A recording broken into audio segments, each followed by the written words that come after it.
Hey everybody, this is Dwight Peters from BorderWaters.com, the site where social entrepreneurs come on our program, they talk about the impact they're having, and share great business tips that they found along the way. Now, the question for today is, how do you get people to believe in your dream when you're starting your social venture? This is something that I know a lot of my viewers are wondering, or a lot of you guys are asking yourselves. So with us, we have the founder and the engagement manager of Inventure.fun, Shivani Siroya and LiAnn Ishizuka. Ladies, welcome to the program. Thank you. Hi. Hi. I feel like I gotta explain to my viewers because they're probably watching this and they're just gonna see me freeze up like ever so often. It's not my fault. It's Skype. See, there it happens again. So I gotta keep re-clicking the camera. Now, ladies, I'm on your website and I really wanted to understand exactly what is Inventure, and your mission statement goes something like this. Inventure is the first micro investment platform that allows everyday individuals to invest in small businesses from underserved communities across the globe. They believe that providing small businesses with investments, a type of financing which most small businesses cannot access, will enable them to achieve real growth and financial independence and help fight poverty in their communities. Help fight poverty. Shivani, explain, what is Inventure besides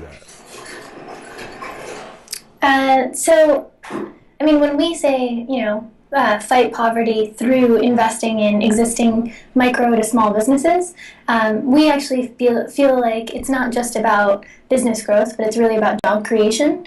And so rather than just...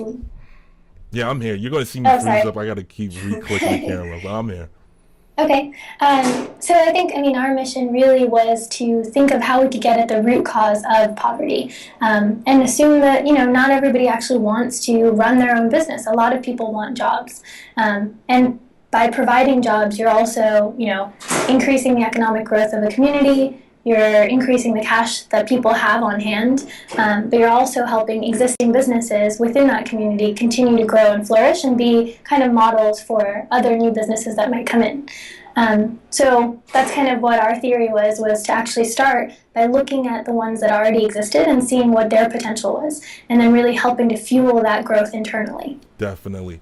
LiAnn, share with us so far the impact. Share with our viewers first, how long has Inventure been around? And share with us the year-to-date numbers of how much money has Inventure been able to invest, and how many businesses have been able to benefit from that? Right. So right now we have 48 businesses that we're working with, and we're actually in India, Mexico, and in West Africa and Mali. And so far to date, we have, through crowdfunding and through the support of all of our Inventure, online supporters and friends and family, we have about 25,000 that we've actually helped to grow these small businesses. The main thing for us is that we really want to build and continue to engage that community.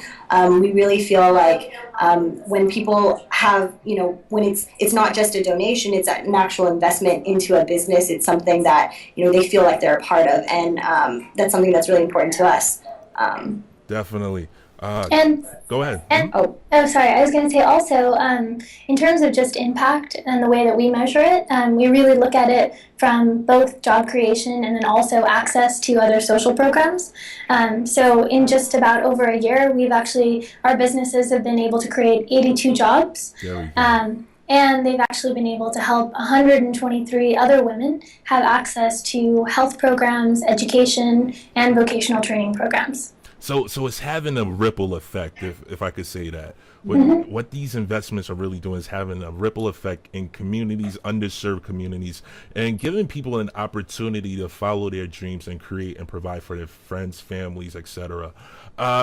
Shivani, take us back to the initial step. First, share with our viewers a little bit of your background, and then tell us about how did this idea come? Sure. So my background is I used to work in investment banking, so that's kind of where the finance part of this came in. But then I also, after completing my master's, I went and worked at the United Nations Population Fund and at UNICEF. And one of the things that I got to do was actually work with existing micro business owners and really understand their quality of life. So I had an opportunity to interview about 750 micro businesses around the world. And I think what we kept on finding was that quality of life or them actually moving out of poverty wasn't actually happening. And when you actually talk to them about why that was, it's really about the fact that the environment around them wasn't focused or incentivized on helping them grow. Yeah. It was really, kind of helping them to get to, a maybe higher state, but it wasn't really moving them out of poverty in a significant way. And that's what we needed to figure out how we could fix. And what we realized, it was really about providing that flexibility and that support. And so by actually investing money versus lending, you are giving them that time to actually grow, to let the capital kind of marinate. And we provide them also with technical assistance along the way. I don't get it though, but you're working for the UN, you're doing these interviews and you come across this. Why wasn't the UN able to see this? I don't think, I think it's I think the biggest thing about our model is that we are willing to take a risk with these business owners. And that's the huge thing. I think, especially in social enterprise, you have to be able to kind of, go to uncharted territories and take that risk and get people to believe in that. Definitely. All right. So cool. So we're talking about how to get people to believe in your vision, your dream. What was the first step? So, you're working, you come across this important information that people's lives are being impacted to some extent. Give it credit to that. But there is so much more potential of what can be done. You have this in your mindset. What do you do next? I think you tell everyone that you can. I think you kind of become one of those people, right? Every party you go to, every, buddy that you meet, you talk to them. And I think the biggest thing that I would say in terms of advice, or when I look back, it was actually having confidence in your idea because of the fact that something else doesn't exist like this. And then from there, really, I did everything. I went on LinkedIn, I went on Facebook, I went everywhere I could and cold called and cold emailed people. And you'll be surprised that at some point people really do, they appreciate it, and are willing to give you advice and are willing to help you. There you go. So just get to it, stick with it. Now, how were you able to raise money for Inventure? This was bootstrapped, or were you guys able to get an investment for yourselves? How did that go about? Both. Yeah. So we started out, and I worked full time when we first launched. So you were a weekend warrior? You were working full time and doing what, Inventure on the side? Okay. Yeah. And then finally, I think I realized that unless I was willing to take that risk, it wasn't going to happen either. Yeah. But we also received, once we bootstrapped and got a little bit of traction, we received funding from 4 angel investors as well. All right, there we go. Ladies, and please feel free to be as detailed as possible. Don't let my bright yellow shirt distract you. Be as detailed as possible. LiAnn, you came in 4 months ago. You were talking about in the pre-interview. How were you guys able to get traction, and what is the difficulty about that? What is it? What do you guys set out to accomplish, and what advice can you give to other social entrepreneurs that are trying to get traction to their idea? Well, yeah, I think one thing I would say is that we definitely go and talk to as many people as possible. We're at all of the tech events and conferences. But the one thing is really understanding our story and really spreading that to everyone that we know. And I think that's one thing also right now we're also working on because we want to really engage more people to really spread the word, not just go to our site, register, but also tell our story. And I think that's one powerful thing that people can really use to their advantage. All right, definitely. So I don't want to leave anything out, and I say this all the time in all my interviews. Like, I just want to squeeze as much as I possibly can. In the pre-interview, I asked you what was, some of your biggest obstacles, and you mentioned getting people to believe. But besides that, what else? You're growing, so the culture of the company might be changing. You're bringing along more people. What are some of the obstacles that you face? And I don't like to say challenges. I believe obstacles are a better term because they can't be overcome. So what is it that Inventure is facing? Well, I think one thing that's always helped us is from the very beginning, we've actually had company values. And so we have kind of those 4 brand pillars that we always go back to. Which I don't know if you want to know that. Hey, but, listen, ladies, I'm not joking. When I say detail, like, we want it all, because I truly believe the more you share, the more you inspire others with their specific social enterprise. So share as much, even if you think it might not even be relevant. I want it all. Just share. Sure. So we really believe in being transparent, being accessible. And so for us, that really means that we try and share with all of our users, our teammates, our board members, investors. We really are as transparent as we possibly can be. Definitely. And then in terms of being accessible, we believe that, we're everyday people as well. And so we want to do something to impact the world. And I think a lot of other people do too. So we want people to know that and kind of get to know us. We are responsive, which means that, again, when we're working with our clients, we don't believe in just creating a model that stays the same. We believe in constantly learning and being, refining that model.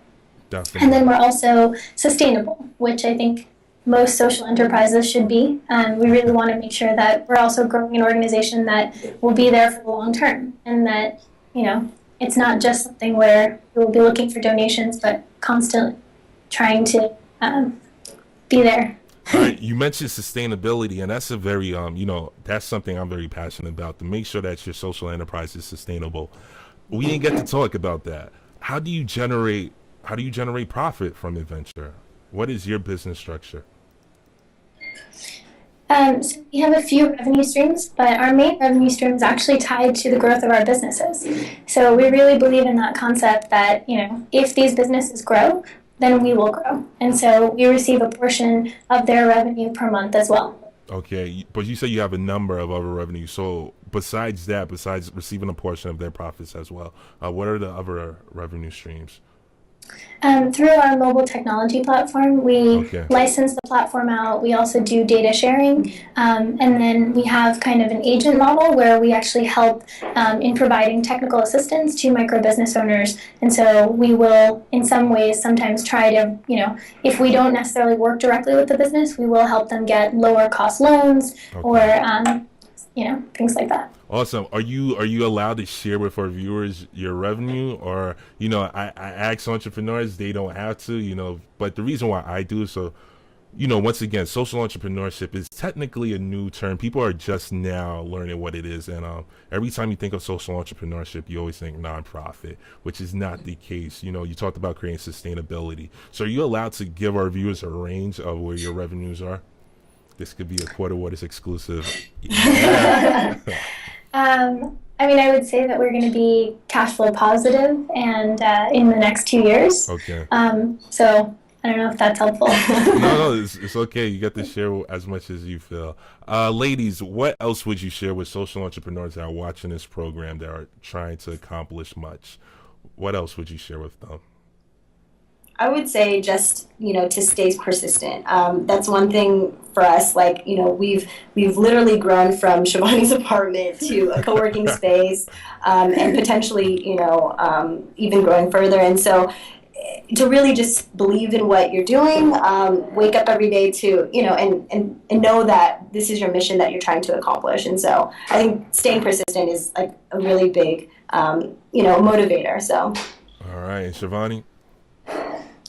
I think I would say I actually completely agree with LiAnn, and I think the other thing that's actually helped us is as a team, I think we have a lot of fun, and I think that's the biggest thing is also figuring out that, when you are growing your team, make sure that the people that you're, bringing in, there's like something that you're clicking with them on, not just, it's not just about the organization, but there's actually, you guys all are aligned completely on the mission and you have similar values. There we go. Ladies, thank you for coming on the program. Continue the great work that you're doing and continue to build that impact. The world needs you. And as you can see by your numbers, it definitely does. Thanks for coming on the program. Thank you so much. Bye.